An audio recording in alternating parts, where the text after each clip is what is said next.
विसरवाडी नंदुरबार मार्गावर भीषण अपघात, खातगाव फाट्याजवळ चोपड्यातील दुचाकीस्वाराचा मृत्यू।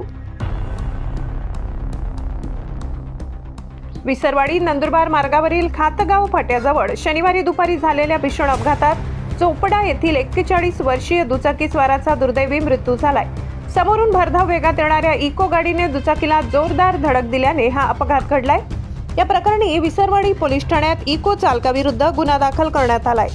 मिळालेल्या माहितीनुसार मयत ज्ञानेश्वर बाबूराव सरदार वय 41 मूळ राहणार चोपडा जिल्हा जळगाव, सध्या राहणार सुरत हे त्यांच्या होंडा युनिकॉर्न मोटरसायकल क्रमांक GJ05FV 9969 ने विसरवाडीकडून नंदुरबारकडे जात होते।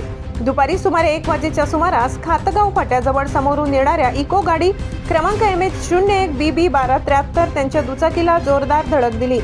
इको चालक सुफियान अहमद मोहम्मद सलीम राहणार मालेगाव जिल्हा नाशिक हा वाहन भरधाव वेगात चालवत असल्याचे प्राथमिक तपासात समोर आले। या भीषण धडकेत ज्ञानेश्वर सरदार यांच्या डोक्याला गंभीर दुखापत झाली। अपघात इतका तीव्र होता की दुचाकीचे मोठ्या प्रमाणात नुकसान झाले। अपघाताची माहिती मिळताच विनामूल्य सेवा देणाऱ्या नाणीजधाम रुग्णवाहिकेचे पायलट सुरेश वसावे यांनी तात्काळ घटनास्थळी धाव घेत जखमींना विसरवाडी येथील ग्रामीण रुग्णालयात दाखल केले।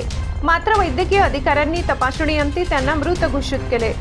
या प्रकरणी सुनील भाईदास शिरसाट राहणार सुरत यांनी दिलेल्या फिर्यादीवरून विसरवाडी पोलिसांनी आरोपी चालक सुफियान अहमद यांच्या विरुद्ध भारतीय न्याय संहिता कलम 106(1), 281, 125(अ), 125(ब) तसेच मोटर वाहन कायद्याच्या कलमा अन्वये गुन्हा दाखल केलाय। सहाय्यक पोलीस निरीक्षक नरेंद्र साबळे यांचे मार्गदर्शनाखाली पुढील तपास सहाय्यक पोलीस उपनिरीक्षक रामचंद्र महने हे करीत आहेत। भोलाराम गावित, तापी परिसर न्यूज, विसरवाडी।